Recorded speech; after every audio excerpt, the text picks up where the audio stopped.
Pour se connecter à Trello, vous allez sur Internet, vous mettez dans la barre d'outils trello.com. Vous arrivez sur cette page-ci. Il vous faut impérativement une adresse mail, sinon ça ne fonctionne pas. Pour ça, on va aller cliquer sur S'inscrire. Une autre fenêtre va apparaître. Là, vous mettez votre adresse mail.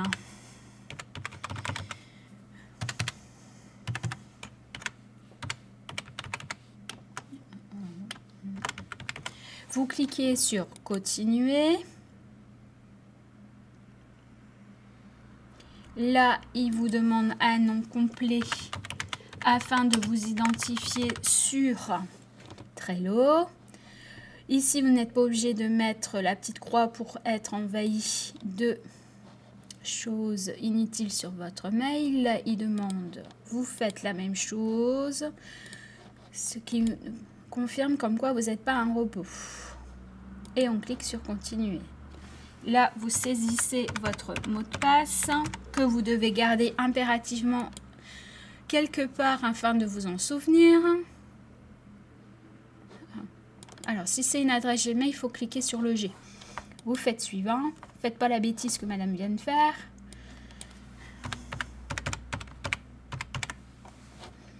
Et vous cliquez sur suivant. Et ne jamais enregistrer vos mots de passe. Donc, voici l'interface de Trello. Donc, vous allez avoir ici dans le menu les tableaux. Vous avez la possibilité de choisir certains modèles déjà tout faits. Et ici, vous allez avoir votre espace de travail auquel vous pouvez très bien mettre Madame Pieters, Monsieur Vasseur, Monsieur Trucmuche pour bien dissocier vos tableaux. Pour créer un tableau, nous allons cliquer sur l'onglet ici qui est Tableau. Normalement, ça. Et après, vous faites Créer. Créer un tableau. Et ici, vous mettez le nom du tableau que vous souhaitez. Espace de travail, là ici c'est une de mes classes, mais vous pouvez très bien mettre Monsieur Vasseur, Madame Pieters.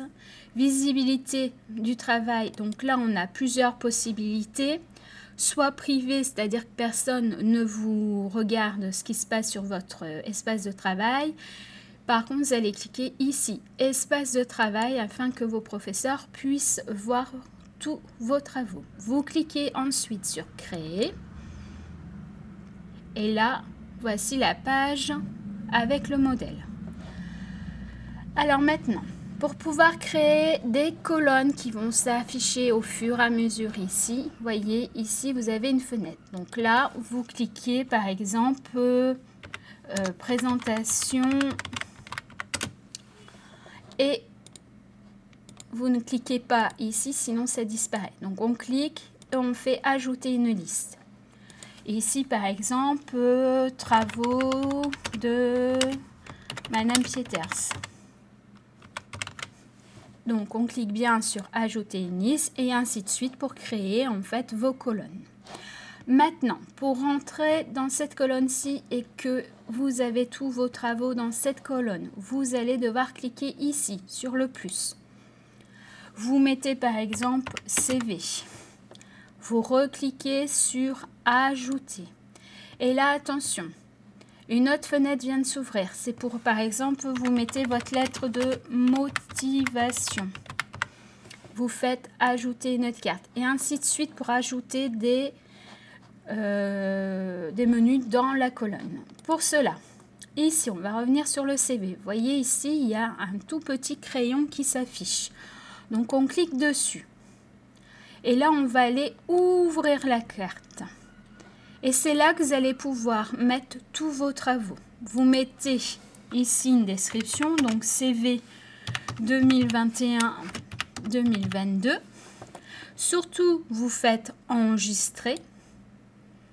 Et maintenant, on va voir comment on peut intégrer son CV qu'on l'a enregistré dans Word, par exemple. Donc là, ici, on va aller dans pièces jointes. Et on a plusieurs possibilités. Soit on va le chercher sur sa clé USB ou l'ordinateur. Soit il est déjà sur Trello dans un autre tableau. Soit on peut aller chercher dans Google Drive. Dropbox, Box, OneDrive. Donc nous, pour aller chercher sur la clé USB, on va cliquer sur ordinateur. Et c'est comme si on va chercher en fait quelque chose sur notre clé USB. Par exemple, je vais mettre cette image.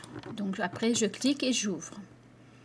Et là, vous voyez, vous avez votre pièce jointe qui est ici. Une fois que c'est fait, on appuie ici sur le bouton. Et voyez que votre document, il est là. Par contre, maintenant quand c'est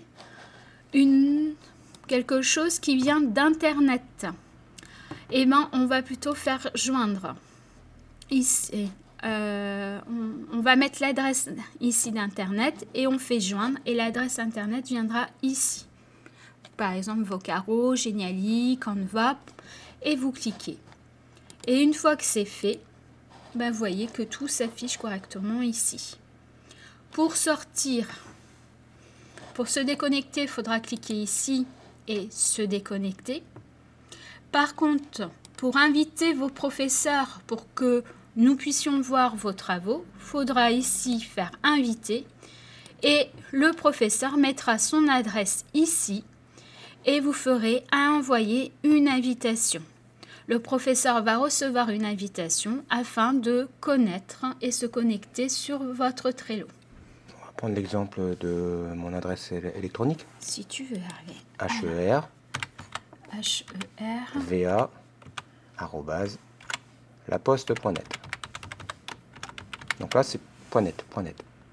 Là, c'est pour que j'ai connaissance du travail de l'élève, c'est ça? C'est ça. Donc, c'est l'élève qui doit indiquer mon adresse électronique. Exactement. Bon, et là, il m'envoie une invitation. Et pour savoir que M. Vasseur va être connecté, vous voyez ici, il a son icône vert avec le V. Donc là, on envoie une invitation. Et vous voyez ici, vous savez qui a l'autorisation de regarder votre Trello. Monsieur Vasseur, quand il va se connecter à son adresse mail, il va faire accepter l'invitation et il pourra venir voir votre Trello à tout moment. Donc, de par mon adresse électronique, je peux aller me connecter sur le Trello de l'élève. Voilà, puisqu'il t'a donné l'autorisation d'aller voir le Trello. D'accord. Voilà, allez, maintenant c'est à vous de créer. Bon courage. Une petite question, Madame Peters. Trello, c'est un portfolio numérique, c'est cela? Oui, tout à fait. Et il va nous servir pour les 2 ans. Il va être servi pour les 2 ans. Vous allez devoir mettre tous les travaux que vous jugez utiles pour l'obtention de votre CAP, y compris les travaux demandés par vos professeurs. Exemple, un compte-rendu d'activité, vos PFMP. Une sortie pédagogique peut être considérée comme une évaluation pour la certification du CAP. D'accord, très bien. Merci bien. Donc, voici les explications concernant Trello, qui est un portfolio numérique et qui est un outil formidable qui va vous servir pendant les 2 années de formation. À bientôt!